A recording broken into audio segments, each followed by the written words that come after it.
Bonjour à tous.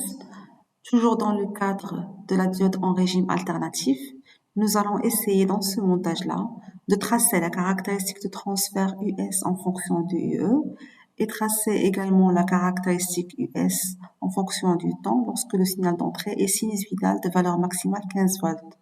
On donne le générateur E égale à 5 volts et les résistances sont de même valeur. On admettra que les diodes sont idéales. Donc la première des choses qu'il faut faire, c'est qu'il faut commencer par simplifier d'abord le montage en faisant la transformation de ce modèle-là en modèle de Thevenin. Donc je donnerai dans la boîte à description le lien qu'il faut consulter pour voir comment transformer un montage en modèle de Thevenin. Donc à partir de ce point-là, ces deux points-là, il faut transformer en modèle de Thevenin. Donc ce montage devient équivalent à un autre montage de résistance R Thevenin alimenté par un générateur E Thevenin. Au lieu de IE, j'ai E Thevenin et j'ai la résistance Thevenin. Ensuite, j'ajoute l'étage de sortie. C'est l'étage là où j'ai les diodes.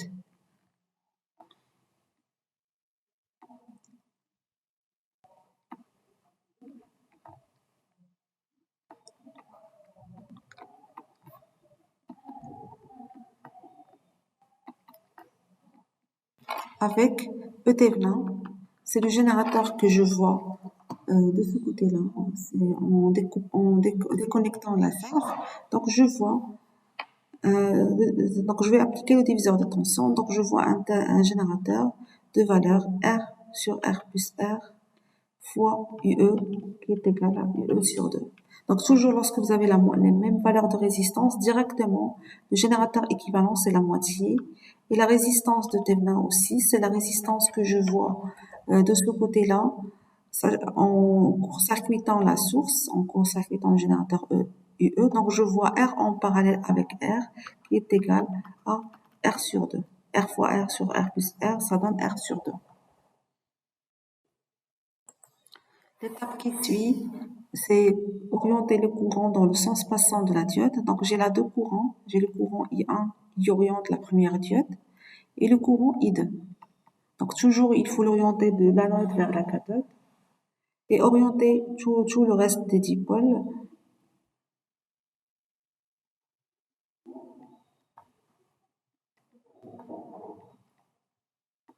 Le générateur toujours s'oriente du moins vers le plus.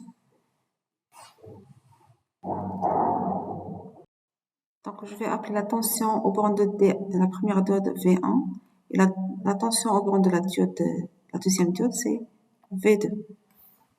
Ensuite, je donne les équations générales, quels que soient les états des diodes.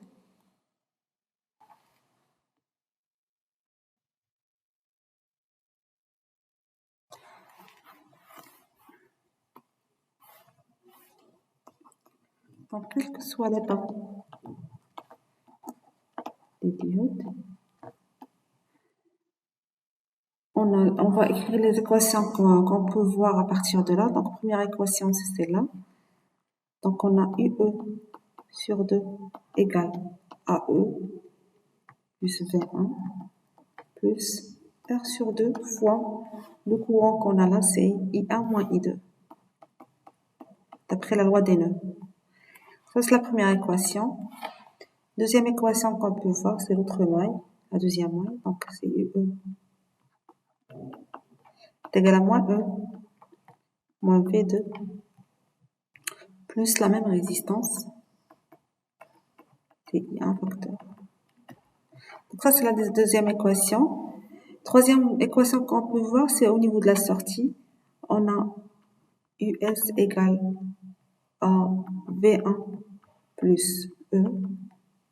Et la quatrième équation, c'est US égale à moins V2 moins E.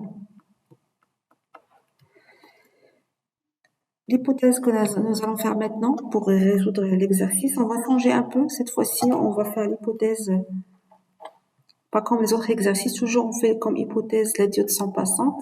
Cette fois-ci, je vais changer un peu. Comme hypothèse, je vais supposer que la première diode est bloquée. Ça veut dire que les courants le courant I1 serait égal à 0 et la tension V1 serait négative. Et la deuxième diode est supposée aussi bloquée. Donc, pareil, le courant I2 est nul et la tension à ces bornes est négative. Donc, à partir de ces conditions-là, nous allons revenir aux équations générales pour remplacer. Alors, l'équation 1 implique que V1, ça veut dire la tension aux bornes de la première diode est égale à UE sur 2 moins E, en remplaçant les courants par 0. Pareil, on fait la même chose pour l'équation 2.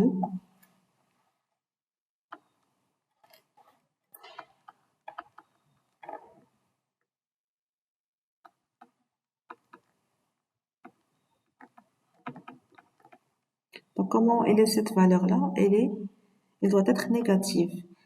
Et l'équation numéro 2 implique la même chose. Donc, je remplace les courants par 0. Donc, je trouve que la tension V2 égale à moins E sur 2 doit être négative. Donc, la première, elle implique que la condition, il faut que UE soit inférieur à 2E. Et la deuxième, elle implique que UE doit être supérieur à moins 2E. Voilà. Donc, à partir de là, je vais dresser donc l'allure, l'intervalle de changement d'état. Donc, les instants de changement d'état, il y a moins 2E et il y a 2E.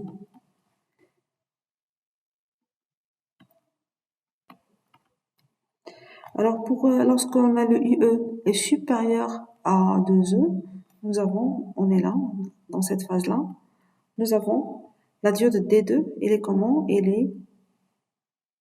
la diode D1, pardon, elle est passante. Et si on est inférieur,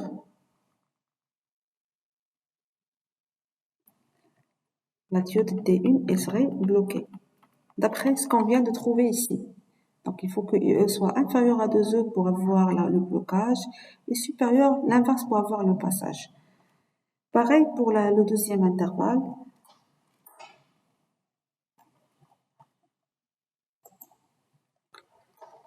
Donc, pour des valeurs de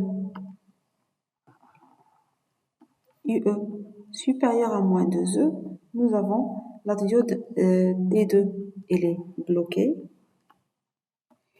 Et lorsqu'on est inférieur, la diode D2, elle serait l'inverse, elle serait passante. Donc, on pourrait, à partir de là, déduire les états des diodes. Donc, dans ce cas-là, nous avons D1, elle est off, D2, elle est off, elle est on. Dans ce cas, nous avons D1, elle est bloquée et D2, elle est bloquée aussi. Et dans le troisième cas, nous avons la première diode, elle est passante et la deuxième, elle est bloquée.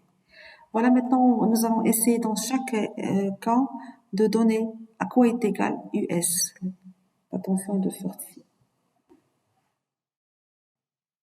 Alors, pour le premier cas, lorsque la tension d'entrée est supérieure à 2E, nous avons la diode D1 et les passantes. Donc, si on revient aux équations générales, la troisième équation, elle dit que US serait égal à E, vu que la tension au niveau de la diode, ce serait 0, vu que les diodes sont supposées idéales. Donc, on pourrait dire que US égale à E.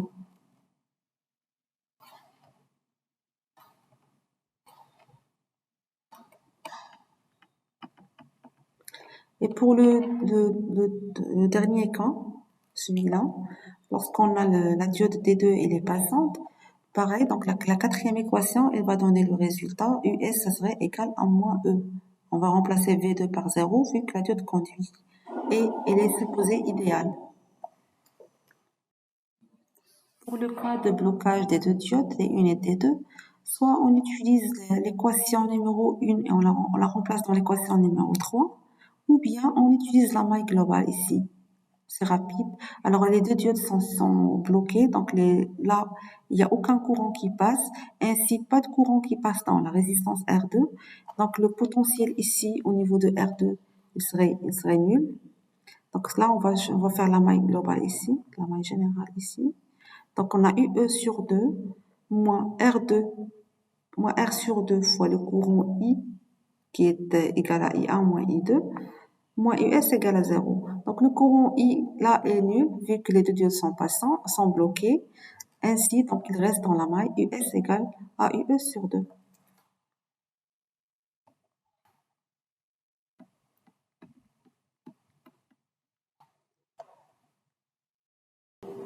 Maintenant, nous allons répondre à la première question qui demande de tracer US en fonction de UE, c'est-à-dire la fonction de transfert. On commence par positionner les points remarquables de changement d'état. Il s'agit de 2E et moins 2E.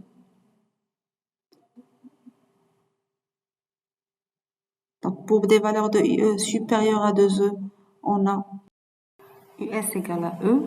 Et pour des valeurs de UE inférieures à moins 2E, on a US égale à moins E. Et entre les deux, nous avons US égale à UE sur 2. Maintenant, nous allons répondre à la deuxième question qui demande de tracer l'allure de US en fonction du temps. Sachant que UE est un signal sinusoïdal de valeur maximale 15 volts, on commence d'abord par tracer les points remarquables. Le tracé, il y a E, il y a 2E.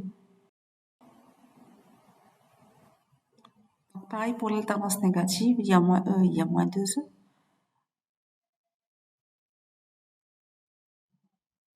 Maintenant, on va tracer un signal sinusoïdal de valeur maximale 15 volts.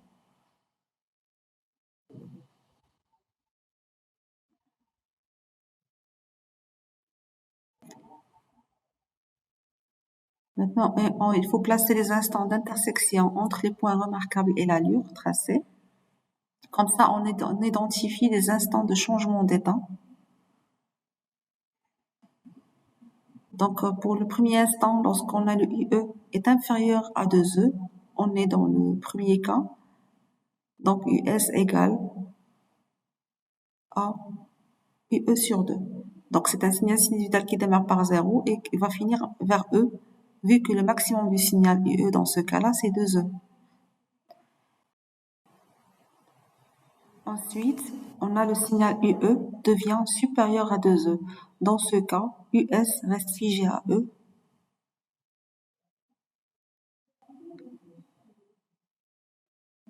Maintenant, on a US, UE, elle est comprise entre 2E et moins 2E. Donc, US égale à UE sur 2. On va tracer maintenant une sinusoïde qui est normalement la moitié du signal d'entrée. Donc, le signal d'entrée dans ce cas-là, il commence par 2E. Donc, le signal de sortie commence par E, par la moitié. Là, il finit dans la moitié dans 0 et ensuite, il continue vers moins E. Maintenant, on est dans le cas où UE est inférieur à moins 2E, donc US reste figé à moins E, et le cycle recommence.